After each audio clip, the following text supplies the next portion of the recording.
Apa pandangan Pak Mahfud terhadap langkah-langkah dan kebijakan yang ditempuh oleh Presiden Prabowo dalam kira-kira 2 pekan terakhir, Pak? Ya nampaknya gini ya, nampaknya ada perubahan arah. Dia memilih arah baru dalam langkah-langkah dan kebijakan politiknya menjadi semakin akomodatif. Presiden Prabowo? Iya, semakin akomodatif. Mau menerima masukan, kemudian merespons secara terbuka yang didengarkan oleh masyarakat, tidak satu arah, sehingga dia benar-benar tampak sedang melakukan pendekatan-pendekatan baru di dalam langkah-langkah politiknya. Apa penyebabnya, Pak? Kenapa itu dilakukan? Kalau ditanya apa ya penyebabnya, gitu mungkin dia sadar bahwa trust yang diharapkan dari publik itu tidak bisa diraih, ya. Tidak bisa diraih atau secara maksimal tidak bisa didapatkan, gitu ya? Maksimal tidak bisa didapatkan karena buktinya apa? Buktinya ya rupiah ambruk terus ya. Saham sampai merah. Pada pertemuan itu ya, iya, sampai pada tanggal 6-7 itu ya. Itu. Saham merah terus, sudah dilakukan berbagai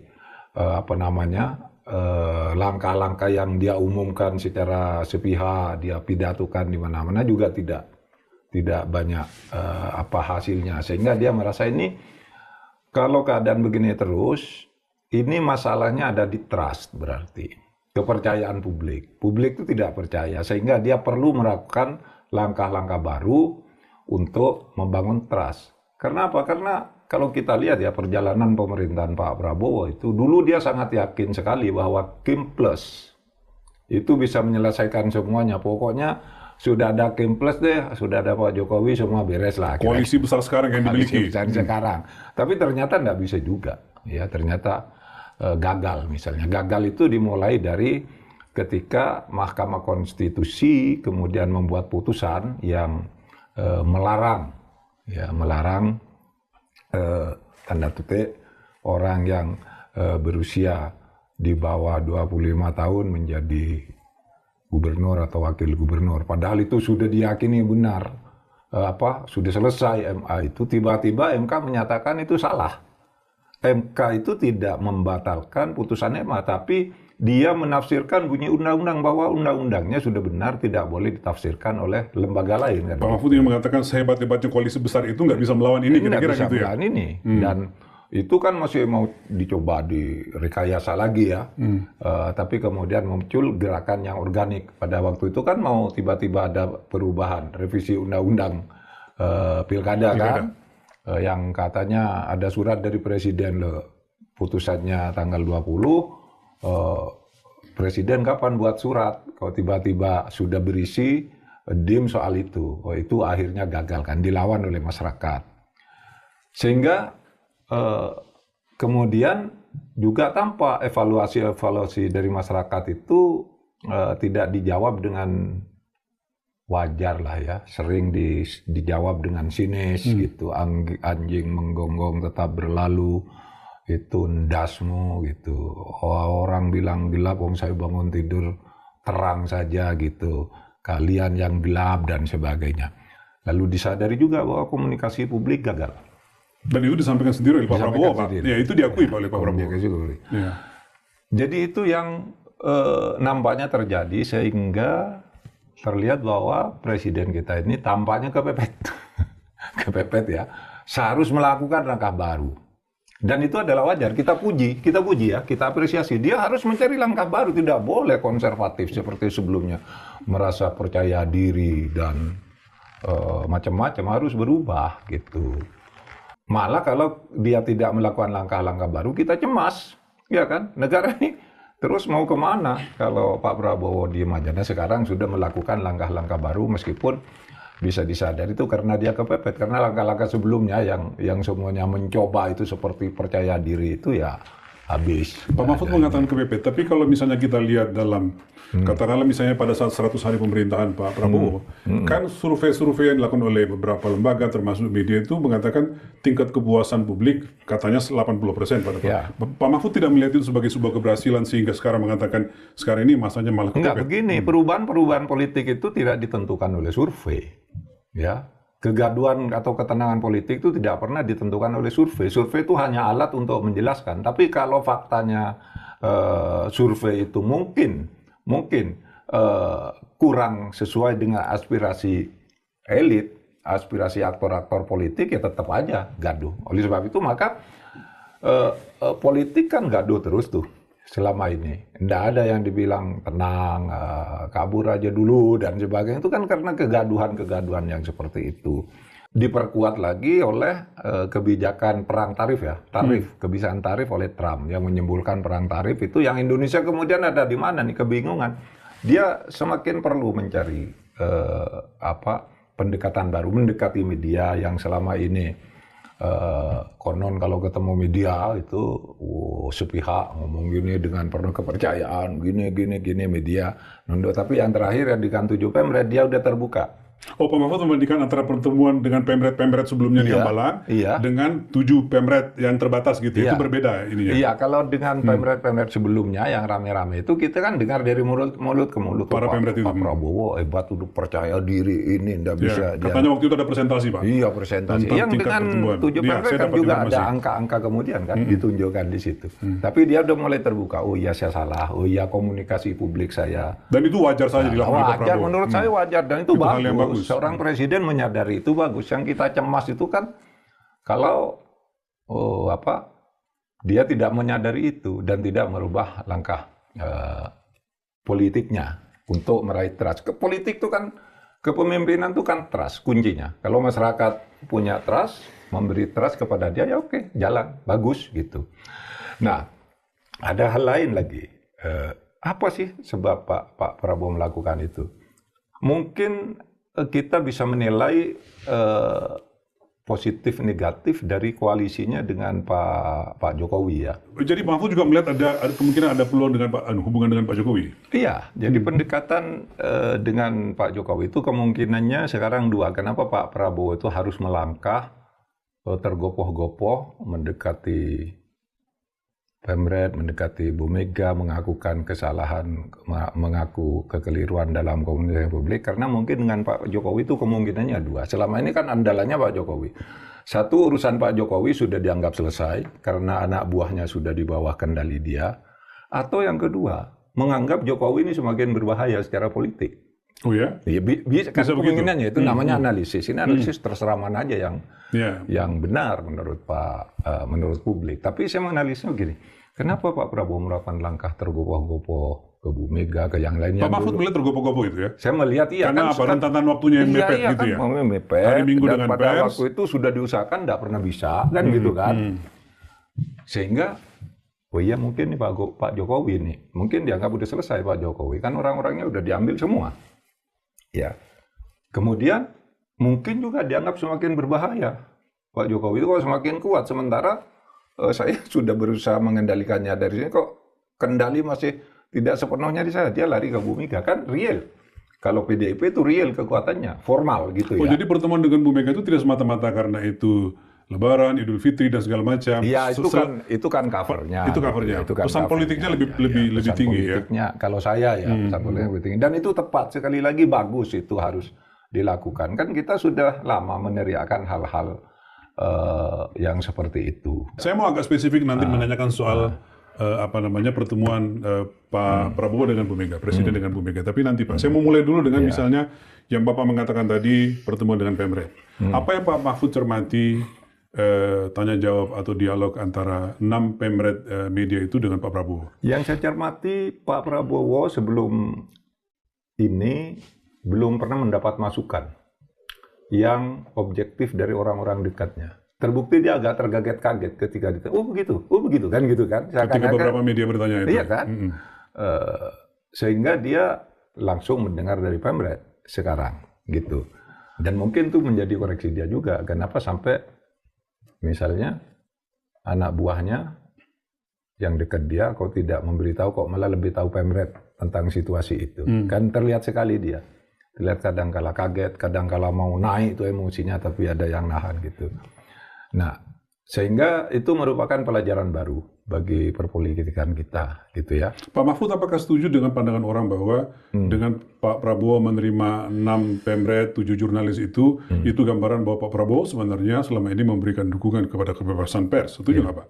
Iya, saya memang dulu waktu kenal agak lama dengan Pak Prabowo, itu dia memang dulu sering dipojokkan oleh pers, sehingga dia waktu itu di tahun 2014 tuh ya suka marah-marah aja kepada pers, bahkan nuding-nuding, kamu dari koran ini, kamu koran ini, pergi, saya enggak mau, gitu.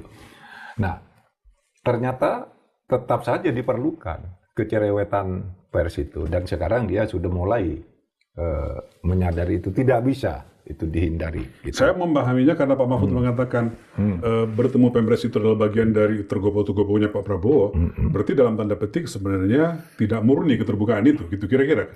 Karena tercipta kondisi sehingga itu logika politik itu ya. Bahwa politik akan mengarahkan seseorang ya agar kekuasaannya berjalan bagus dan mendapat kepercayaan dari publik, ya harus melakukan itu dan harus melakukan penyesuaian-penyesuaian. Bukan hanya itu, bahkan ketika saham itu merah, itu kan yang kita dengar ya, beberapa BUMN dipanggil agar membeli kembali, buyback. Ya. Meskipun itu boleh Pak, nggak masalah. Iya kan, boleh, boleh. Sepanjang aturannya memungkinkan. Iya, itu. Tapi Pak Mahfud melihat itu sebagai sebuah gambaran bahwa itu sebuah upaya Presiden untuk memperbaiki. Iya, itu boleh. Kenapa harus dipanggil langsung sendiri kan gitu? Itu kan biasa-biasa saja gitu ya. Dan agak membaik juga kemudian sesudah Lebaran agak sedikit membaik ya. Ya, tapi analisis pasarnya Pak kenapa membaik? Terutama karena itu tadi Trump memberikan dispensasi 90 hari baru pemberlakuan tarif itu. Ya. Kalau sebelumnya kan memang masih kelihatan merah gitu masih. Tapi ada juga ya yang nampaknya belum dipikirkan panjang. Dari peristiwa ini, penetapan tarif oleh Trump itu, kemudian Pak Prabowo agak tergopoh-gopoh juga meresponnya ketika lalu mengatakan akan merelokasi penduduk Gaza ke Indonesia. Itu ketika mau berangkat ke ketika mau berangkat ke 5 negara kemarin. Iya kan? Kan waktu itu sedang rame-ramenya nih. Betul, itu hari Rabu ya, dekat Pak itu. Trump itu membicarakan itu tanggal 2, Pak Prabowo tanggal hari Minggu ketemu Pemret, kemudian ketemu Mega besoknya, lalu hari Rabu pagi berangkat ke 5 negara itu. Di situ disampaikan soal evakuasi Gaza. Iya, evakuasi. Menurut saya itu agak tergopoh-gopoh, terburu-buru, sehingga itu mungkin mau sinyal kepada Trump bahwa dia dukung Trump, bahwa Gaza itu harus dikosongkan dulu untuk rehabilitasi. Oh, ada maknanya ke situ ya? Dulu kan Trump pernah bilang gitu. Bahkan dia nyebut Indonesia, orang Gaza akan dipindah ke Indonesia gitu. Nah, kan masalah yang substansi di Timur Tengah itu, kalau bagi dunia ya adalah masalah kedaulatan dan kemerdekaan Palestina, gitu ya. Dan bagi Indonesia itu sejak awal kemerdekaan kita, sejak Presiden Bung Karno, dia akan tetap mendukung kemerdekaan Palestina dan akan membuka hubungan diplomasi dengan Israel kalau Palestina sudah merdeka. Itu kan sejak Bung Karno sampai terakhir-terakhir kita tetap mendukung Palestina. Nah, ketika akan merelokasi itu kan mengevakuasi ke Indonesia gitu, itu kan berarti memberi hati kepada Trump untuk apa? Ya sudah kosongkan. Itu memang keinginannya Trump. Orang Israel tidak mau. Meskipun kata Pak Prabowo sementara saja. Sementara ya 100 hari, 200 hari. Iya, sesudah sampai di sana dijelaskan. Betul. Mungkin 100 hari, mungkin 200 hari. Dan saya masih akan bicara dulu dengan semua pihak. Waktu pertama kan tidak begitu. Persis. Ya. Nah, artinya iya benar juga. Reaksi itu bisa spontan. Kemudian karena ini memberi sinyal, lalu ada yang keliru ya diperbaiki di luar negeri. Nah, apa-apa. Keliru itu biasa, manusiawi. Kalau benar terus pasti bukan pemerintah yang benar. Kalau merasa benar terus gitu.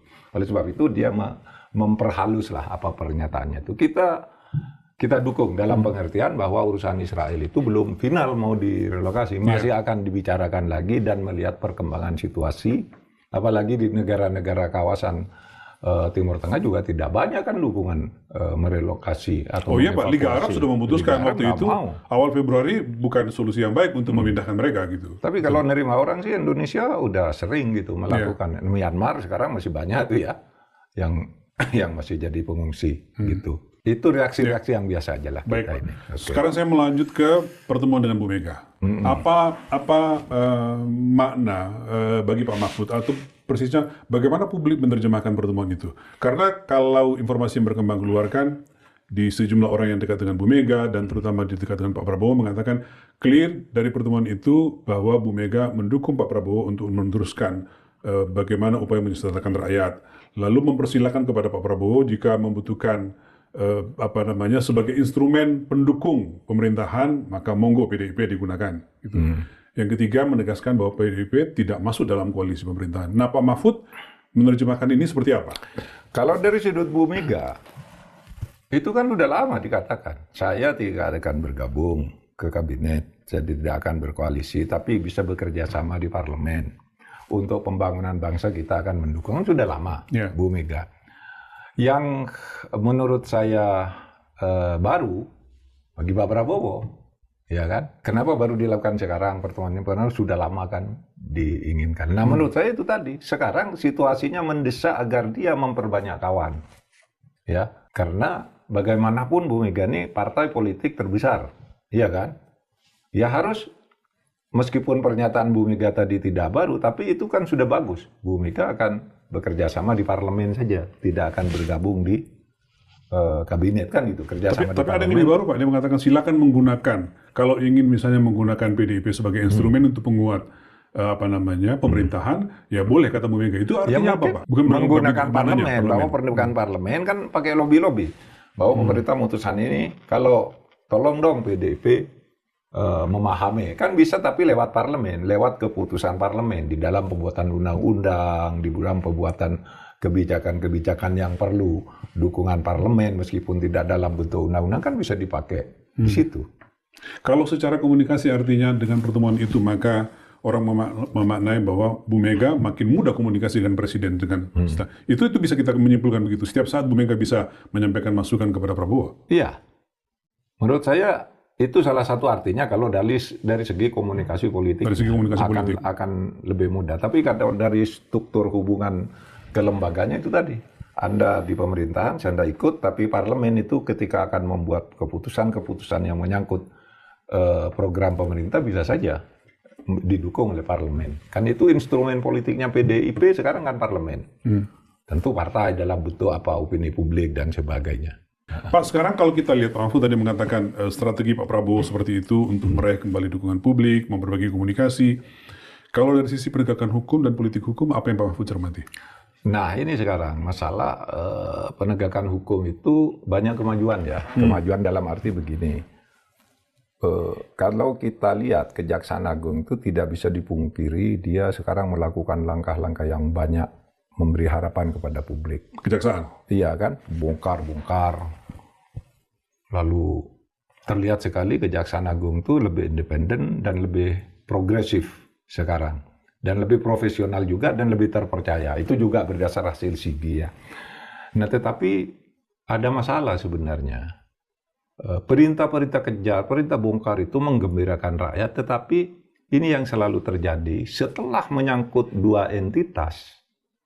Penegakan hukum yang tadinya menggelegar itu lalu belok arah menjadi tidak jadi. Gelegar, yuk kita sikat ini. Akhirnya sesudah menghadapi dua entitas ini, apa entitasnya itu? Satu menghadapi oligarki. Kalau sudah nyebut oligarki ini yang terlibat urusan ini si A, si B, si Apa kasusnya Pak, misalnya? Hampir semua, nanti saya sebut satu persatu. Atau menghadapi petinggi koalisi. Bukan oligarki, tapi pejabat yang ada di pemerintahan terlibat korupsi, terhenti di situ. Meskipun itu Kejaksaan Agung nampaknya sudah direstui oleh Presiden, gitu. Sehingga di situ banyak sekali kasus-kasus hukum itu berhenti di orang yang terlanjur ditangkap atau berhenti di orang kecil. Ya terlanjur ditersangkakan, misalnya yang Pertamina, ya udah teruskan aja, sudah terlanjur ditersangkakan, tapi jangan naik dulu ke atas gitu kan. Sekarang kan naik lagi tuh. Naik ke atas bisa kena si itu, bisa kena si itu, Ya ada itu, hubungan sama kita. menyangkut oligarki dan menyangkut petinggi koalisi. Tinggal koalisi pejabat tinggi lah, mungkin menteri, mungkin apa. Kalau sudah mau menyentuh itu berhenti. Mari kita sebut satu persatu. Ya. Kasus Tom Lembong. Ya. Kasus Tom Lembong itu di surat perintah penyidikannya itu kan itu disidik tahun 2015 sampai 2023. Ya, suratnya ya. Ya, periodenya Pak. Periode itu 2015 ke 2023 betul. Iya ya. Ya, Kejaksaan mengatakan penyalahgunaan impor gula dari 2015 sampai 2023. Persis. Coba yang sekarang ini diajukan ke pengadilan hanya tahun 2015, 2016. Ya, 9 bulan periodenya Pak. Iya kan? Iya Pak. 9 bulan periodenya Tom. Yang sesudahnya sampai 2003 apa penjelasan Kejaksaan Agung? Tahu enggak? Ini karena menyangkut itu tadi. Entitas yang ini analisis ya. Jadi Pak Mahfud melihat 2015-2016, pertanyaan berikutnya 2016 ke 2023 itu kemana? Itu kan kemana? Kan mungkin jauh lebih besar. Orang-orangnya ada juga dan melanjutkan kebijakan itu. Itu menteri-menteri setelah itu ada Zulkifli Hasan dan segala macam di situ ya. Ada Zulkifli Hasan, Lutfi, ada Enggar dan sebagainya kan itu kan ada di sesudah itu di antara 2015-2023. Sebaliknya Pertamina, ya Pertamina itu menurut ekspos Kejaksaan itu korupsi yang terjadi pengoplosan minyak itu Pertamax dan Pertalite itu kan tahun 2018-2023, iya kan? Nah itu yang sekarang diajukan dan ditangkap orangnya 9 orang itu yang tahun 2023. Loh, yang sebelumnya gimana? Yang atas tadi, yang soal kasus Tom Lembong malah diambil ujung depannya, yang ini dia yang dulu. Kembalikan Pak ya. Nah itu semua kalau dianalisis, karena kalau maju ke depan itu terkena oligarki ini, atau kalau maju ke belakang terkena pejabat ini dan seterusnya dan seterusnya. Nah ini evaluasi kita aja. Hukum itu sudah bagus. Tapi political will-nya masih menjadi pertanyaan besar karena selalu berbelok dan terhenti. Saya mau tahan dulu Pak. Kalau itu terjadi, maka harusnya ini siapa yang harus turun tangan? Katakanlah misalnya pimpinan institusi penegak hukum atau presiden untuk menghentikan ini. Menurut saya Kejaksaan Agung yang secara teknis dan melaksanakan kerja-kerja hukumnya. Tapi saya tahu pasti Kejaksaan Agung rikuh sebelum mendapat perintah langsung dari presiden. Ini untuk menyentuh yang atas-atas. Iya, yang atas-atas itu. Atau malah presiden seharusnya lebih proaktif. Ini ambil, kenapa nih masyarakat bicara ini kok kamu diem aja? Kan gitu kan bisa. Gitu kan. Ini analisisnya Pak Mahfud ya? Analisis saya, analisis saya gitu. Karena tapi faktanya kan itu yang terjadi. Yang terjadi. Kenapa fakta itu terjadi? Analisis saya begitu. Kok selalu terjadi kalau oligarki macet, kalau pejabat macet kan gitu kan. Belum lagi kasus judol kan Pak? Oke. Sekarang kasus judol sama. Kasus judol itu ya begitu. Sudah mau katanya tangkap, ini Menkom DG-nya sudah bersemangat kita tangkap sampai menterinya langsung. Begitu menyebut nama pejabat tinggi setingkat menteri, nggak ada lagi kabarnya dan tidak dijawab kenapa ini tidak kan gitu kan. Nah itu juga. Ini political will, soal political will. Kalau memang itu mau dijadikan kebijakan politik resmi, kenapa tidak diumumkan aja? Saya berhenti di sini agar tidak gaduh. Nanti diuji apakah itu masyarakat bisa paham atau enggak. Kan bisa saja masyarakat paham. Iyalah daripada gaduh enggak selesai-selesai nanti ngobrol-ngobrol kemana gitu. Tapi itu yang terjadi gitu. Jadi Pak Mahfud mengapresiasi langkah-langkah kejaksaan yang menelusuri berbagai kasus, membuka berbagai kasus, tapi menyayangkan ketika mau sampai pada orang tertentu itu berhenti. Iya, sama kasus pagar laut misalnya. Itu kan udah jelas itu. Dugaan korupsinya patut diduga. Bagaimana sekian ratus sertifikat keluar tanpa ada kolusi? Iya kan? Pasti kolusi lah. Dan kolusi itu adalah permulaan dari korupsi. Orang mau korupsi kan mulai dari kolusi. Kan mestinya disidik ke situ. Tapi apa? Polisian hanya bilang pemalsuan. Terus dibilang, karena kalau mau dibawa ke korupsi, kan tidak ada kerugian negara. Loh, korupsi itu ada 7 jenis, hanya satu yang ada kerugian, yang harus ada kerugian Sebentar Pak, negaranya. saya potong sedikit. Tadi pemalsuan, lalu kemudian kan kejaksaan mengembalikan berkas kepada polisi untuk meminta supaya kerugian negaranya diusut. Kira-kira gitu Pak supaya ya? kasus korupsi. Iya. Tapi lalu polisi kemarin mengembalikan lagi ke kejaksaan Pak, mengatakan tidak ada kerugian negara di situ. Saya yakin tidak ada itu yang Pak Mahfud tanggapin. Apa maksudnya? Saya tanggapi, korupsi itu tidak harus kerugian negara. Banyak orang yang sekarang mendekam di penjara itu karena korupsi, tapi tidak merugikan negara sama sekali. Sebutlah Akil Mukhtar. Apa dia rugikan negara apa? Dihukum seumur hidup. Karena dia tidak ambil APBN, tetapi diputuskan menerima uang, suap, gratifikasi. Iya kan? Jadi, hakim itu siapa tuh? Dimyati apa ya? Yang hakim agung yang kemarin ditangkap karena kasus di Semarang itu. Itu kan sama, tidak merugikan negara sama sekali. Berarti untuk kasus pagar laut tidak ada kerugian negara, tapi ada suap di situ. Diduga ada suap. Dan suap. itu gampang membukanya. Panggil saja nih yang mendatangani sertifikat. Kan gitu tuh. Kamu kok mengeluarkan sertifikatnya, pasti ada kepentingan. Kok polanya sama dari sini ke sini. Dasar kebijakannya katanya tidak ada. Berarti kan kolusi kalau dasar kebijakannya tidak ada.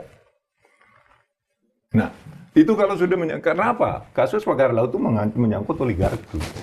Dan sering orang menganalisis macam-macam lah ya. Kenapa oligarki itu bisa ditakuti karena ini, karena itu, dan sebagainya. Tapi faktanya saja, saya tidak akan masuk ke soal yang masih dugaan-dugaan mentah gitu. Tapi kalau yang saya katakan tadi faktakan semua, bahwa berhenti di situ. Misalnya Zarov. Ya, Zarov Richard Pak, iya. Zarov Richard, dia waktu ditangkap itu katanya kasus-kasus penyuapan dalam rentang, kasus-kasus mafia perizinan dalam rentang 10 tahun setelah Zarov pensiun. Tetapi sekarang kok tidak ada disebut pelaku lain. 10 tahun sebelum Zarov pensiun, Pak? Iya. Enggak, sejak Zarov pensiun sampai sekarang kan udah 10 tahun. 10 tahun? Iya, jadi sesudah dia pensiun itu masih melakukan kerja-kerja Markus. Selama 10 tahun itu sehingga uangnya tidak simpan bank, disimpan ke rumahnya kan gitu. Nah kalau 10 tahun berarti, dan itu diartikan kerja-kerja Markus berbagai perkara, kenapa hanya dia sendiri? Iya kan? Iya. Dengan uang 915 ya. 915 miliar plus 53 kilogram emas. Ya, sekitar 1 triliun ya Pak, waktu itu ditemukan. Lalu kok tersangkanya sekarang, terdakwanya hanya Zarov? Ini tidak fair. Tidak fair. Mestinya ada lah penjelasannya. Ya sekarang ini kita diributkan oleh kasus Juyamto ya, yang Jakarta Selatan itu. Nantilah kita bahas tuh lain kali. Ini ya. Gitu ya. Aneh juga ini, karena ini menyangkut korporasi. Menyangkut korporasi. Ada 3 korporasi Pak. 3 korporasi waktu itu yang diduga perkaranya dibuat onslah, dianggap bukan pidana kan? Kalau bukan putus bebas ya. Iya, onslah itu ada 2, onslah sama Fritprak. Itu bebas lah. Nah, siapa terdana? Korporasi, Wilmar Group, Permata Hijau Group, dan Musim Mas Group. Nah, ini dibebaskan, kan kejaksaan wajar dong. Dia curiga ada apa, ketemu sama dia. Itu nyuap 22 miliar ya, yang sudah diidentifikasi, diserahkan di mana, siapa yang membagi kepada siapa, lalu ada lagi dan seterusnya. Artinya wajar, tapi saudara nanti kita bahas. Iya Pak, ini penting nih. Lebih saya kira waktu kita udah habis saya kira. Iya. Iya Pak, saya akan nanya Bapak, tapi kalau bisa satu lagi Pak, ini yang hari ini terjadi berlangsung di Jogja Pak. Beberapa orang mewakili kelompok tertentu mendatangi kampus UGM mempertanyakan ijazah Pak Jokowi. Apa komentar Pak Mahfud? Ya, gini, seharusnya UGM tidak perlu terlibat di urusan itu. Ya, tapi nanti kita bisa bahas. Karena UGM itu yang mengeluarkan ijazah, bukan yang memalsui ijazah. Iya kan? UGM tinggal mengatakan, loh saya sudah mengeluarkan dulu ijazah ini, gitu. Tinggal Pak Jokowi menjelaskan berhubungan sama orang yang mempertanyakan itu. Sampai hilang dan sebagainya. Sebenarnya UGM kan tinggal ini saya sudah selesai, gitu aja. Silahkan kalau tidak percaya kan gitu. Tetapi sebenarnya ada yang mengatakan ini orang-orang yang yang gugat-gugat sama Pak Jokowi ini kok tidak selesai-selesai sih. sudah lewat pengadilan, lewat berkali-kali. Memang menurut saya pengadilannya tidak proporsional yang sudah ditempuh selama ini. Tidak proporsional. Iya, tidak cukup mewakili. Iya. Kalau mau sebut itu diadili oleh peradilan perdata. Perdata itu adalah konflik kontraktual antara dua pihak. Nah, Pak Jokowi ini konflik dengan siapa secara perdata urusan ijazah? Nggak ada kan? Ya betul, pengadilan negeri kami tidak berwenang, tidak salah. Kecuali kalau pidana, Pak ya? Kecuali kalau pidananya sudah. Pidana ini kan ada dua. Satu yang melakukan pemalsuan, dua yang menuduh melakukan. Ini yang dituduh melakukan pemalsuan ini belum diadili soalnya. Ini malah yang menuduh, yang ditangkap lebih dulu. Sementara ini tidak dikelirkan. Sebenarnya kalau masuk ke sini bisa. Itu yang belum terjadi ya. Lalu yang lebih gila lagi kan, katanya, ini kalau terbukti ijazah Jokowi ini palsu, seluruh keputusannya selama menjadi presiden batal, itu salah. Kalau di dalam hukum tata negara enggak begitu, di dalam hukum administrasi tata negara enggak begitu. Kalau hanya presiden tidak memenuhi syarat lalu jadi dengan cara memaksa, dengan cara manipulasi, lalu semua keputusannya salah. Dulu Bung Karno juga salah. Mengambil kekuasaan yang melanggar konstitusi dari mana? Dari Belanda. Belanda tuh punya konstitusi yang disetujui oleh PBB waktu itu, bahwa Indonesia itu bagian dari Nederland. Tapi Bung Karno lawan konstitusi itu. Satu, Bung Karno mengeluarkan dekret itu melanggar konstitusi. Tapi Bung Karno pada waktu itu mendapat dukungan bahwa saya didukung rakyat. Dan Mahkamah Agung menyatakan iya, demi kepentingan rakyat tidak apa-apa melanggar konstitusi. Maka dekret presiden itu dianggap sah. Orde Baru juga begitu. Nah, oleh sebab itu dalam hukum tata negara itu memahaminya bukan begitu. Kalau keputusan presiden itu hukum administrasi negaranya ada asas namanya asas kepastian hukum. Asas kepastian hukum itu keputusan yang sudah dikeluarkan secara sah itu tidak boleh dibatalkan, tetap mengikat. Nanti ada perhitungan ganti rugi, bukan ke misalnya orang yang misalnya ya Pak Jokowi terbukti ijazahnya tidak sah, misalnya ya, palsu. Lalu kontrak-kontrak dengan luar negeri, dengan perusahaan-perusahaan apa itu dan sebagainya itu batal, nggak bisa dituntut kita secara internasional. Gitu, karena keputusannya waktu itu dibuat secara sah, tinggal sekarang tindakan ininya, gitu, tindakan ke dalamnya. Tapi kembali ke kasus tadi, kalau orang mempertanyakan tetap tentang kepalsuan atau ketidakpalsuan ijazah Pak Jokowi itu nggak salah juga kan? Nggak salah, karena ada undang-undang keterbukaan informasi publik, di mana di situ dikatakan masyarakat berhak sepenuhnya untuk mengetahui dokumen-dokumen dan meminta dokumen-dokumen itu dibuka kepada publik demi transparansi. Kalau tidak mau buka, ada pengadilannya namanya Komisi Informasi. Itu dia bisa mengadili, ya, semacam peradilan semua yang keputusannya mengikat. Harus dibuka, buka. Siapa? Nanti dibuka aja di KPU. Mana? Solo, ya kan? Dulu daftar pertama KPU Solo. Ketika namanya masih Dr. Andes Joko Widodo. Sesudah jadi presiden juga ada ijazahnya lagi kok, jadi insinyur Joko Widodo. Itu semua kan nanti bisa dibuka ke publik. Apa yang sebenarnya terjadi?